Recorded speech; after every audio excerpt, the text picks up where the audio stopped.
নমস্কার, স্বাগত সকলকে।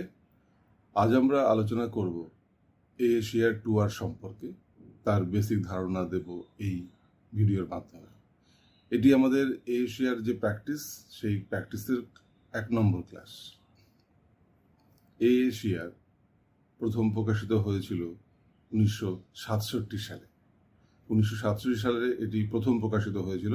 পরবর্তীকালে 1978 সালে এটির দ্বিতীয় সংস্করণ প্রকাশিত হয় এবং 1988, 1998, 2002 এবং 2005 সালে এটির রিভিশন এডিশন শুরু হয়, অর্থাৎ যাকে আমরা বলি ACR 2R। আপনারা স্ক্রিনে দেখতে পাচ্ছেন যে অ্যাংলো আমেরিকান ক্যাটালগিং রুলস তার সেকেন্ড এডিশন এবং 2002 তার রিভিশন এবং 2005-এ এটি আপডেট হয়েছিল। তারই কিছু অংশ, সেই বইটার কিছু অংশ, টাইটেল পেজ, সেটি আমরা দেখতে পাচ্ছি এখানটাতে।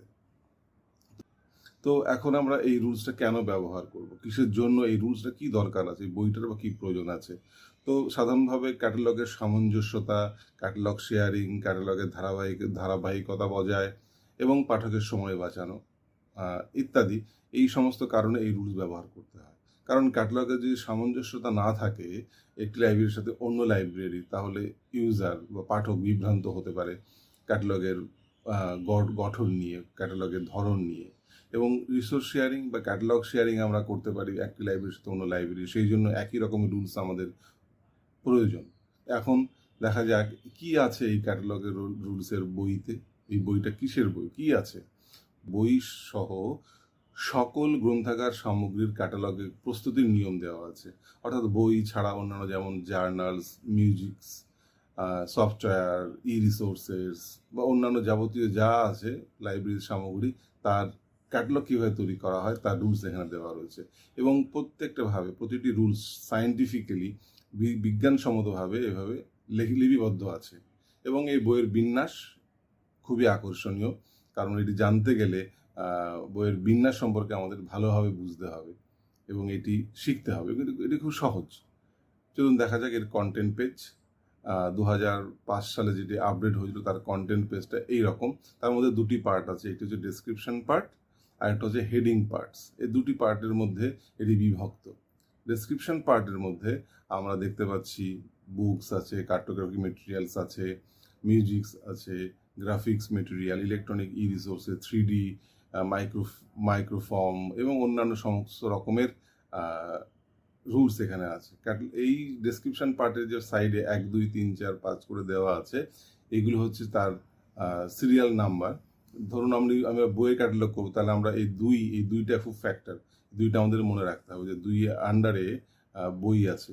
এবং পার্ট 2-তে বলেছি যেখানে হেডিংস আছে, ইউনিফর্ম টাইটেলস আছে, রেফারেন্স আছে।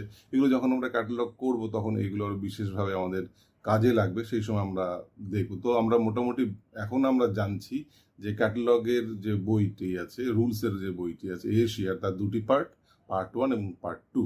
পার্ট 1 হচ্ছে ডেসক্রিপশন, পার্ট 2 হচ্ছে অ্যাক্সেস পয়েন্ট বা হেডিংস ইত্যাদি সম্পর্কিত। তো এখন আমাদের মূল যেটা আলোচ্য বিষয় বা মনে রাখার বিষয়, সেটা হচ্ছে এই এরিয়া। 8টি এরিয়া আছে, এই 8টি এরিয়া আমাদেরকে মনে রাখতে হবে। এই 8টি এরিয়ার মধ্যে title and statement responsibility area, edition area, material or type of publication, specific details area, publication distribution etc area, physical description area, series area, notes area, standard number and terms of availability area। তো এই 8টা area আমাদের কিন্তু মনে রাখতে হবে, কারণ এই 8টা area দিয়ে আমরা কিন্তু ক্যাটালগটাকে তৈরি করব।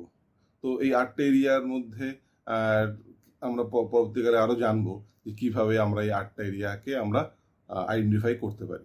তো এই 8টা এরিয়া ছাড়াও এর সাথে সাথে আছে এশিয়ারেতে আছে 3টে লেভেলস অফ ক্যাটালগিং। অর্থাৎ এশিয়ারে 3 ধরনের ক্যাটালগিং করা হয়, তার 3 লেভেলস আছে। তো লেভেল 1, লেভেল 2, লেভেল 3। তো লেভেল 1টা সাধারণত আমরা ছোট কোনো লাইব্রেরি বা যেখানে পাঠক সংখ্যা খুবই নট সাধারণ মানের, বাট পাঠক সংখ্যা সেখানে কম, বা স্টুডেন্ট তাদের হয়তো বিশেষ অনেক ডিটেলস অনেক কিছু না জানলেও চলবে তাদেরকে।